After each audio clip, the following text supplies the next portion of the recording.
ದೇವಭೂಮಿಯ ಪುಟ್ಟಹಳ್ಳಿ ಹಿಮಾಚ್ಛಾದಿತ ಭೂಮಿಧರಾಲಿ ಮೇಘ ಸ್ಫೋಟದಿಂದ ನರಕವಾಗಿ ಬದಲಾಗಿದೆ. ಗ್ರಾಮದಲ್ಲಿ ಈಗ ಸ್ಮಶಾನ ಮೌನ ಆವರಿಸಿದೆ.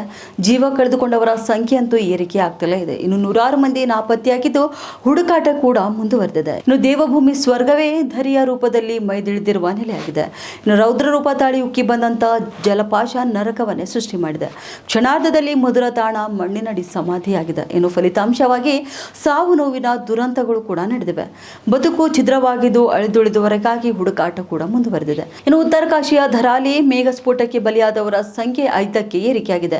ನಿನ್ನೆ ಮತ್ತೊಂದು ಮೃತದೇಹ ಪತ್ತೆಯಾಗಿದೆ. ಇನ್ನು ಜಲಪ್ರಳಯಕ್ಕೆ 100ಕ್ಕೂ ಹೆಚ್ಚು ಮಂದಿ ನಾಪತ್ತೆಯಾಗಿದ್ದಾರೆ. ಇವರಲ್ಲಿ ರಕ್ಷಣೆಗೆ ಬಂದಿದ್ದಂತಹ 11 ಮಂದಿ ಸೈನಿಕರು ಕೂಡ ಸೇರಿದ್ದಾರೆ. ಸುಮಾರು 413 ಮಂದಿಯನ್ನು ರಕ್ಷಣೆ ಮಾಡಲಾಗಿದೆ. ಇನ್ನು ರಜಪೂತ್ ರೈಫಲ್ಸ್ನ 150 ಸಿಬ್ಬಂದಿ, ಐಟಿಬಿಪಿಯ 100 ಸಿಬ್ಬಂದಿ, ಎನ್ಡಿಆರ್ಎಫ್, ಎಸ್ಡಿಆರ್ಎಫ್ ಸೇರಿ 225 ಜನರ ರಕ್ಷಣಾ ತಂಡ ಕಾರ್ಯೋನ್ಮುಖ ಆಗಿದ್ದು ಎಡಬಿಡದೆ ಸುರಿಯುತ್ತಿರುವಂತಹ ಮಳೆಯ ನಡುವೆ ರಕ್ಷಣಾ ಕಾರ್ಯಾಚರಣೆ ಮುಂದುವರೆದಿದೆ. ಉತ್ತರ ಕರ್ನಾಟಕ ನ್ಯೂಸ್, ಇದು ಕನ್ನಡದ ಉಸಿರು.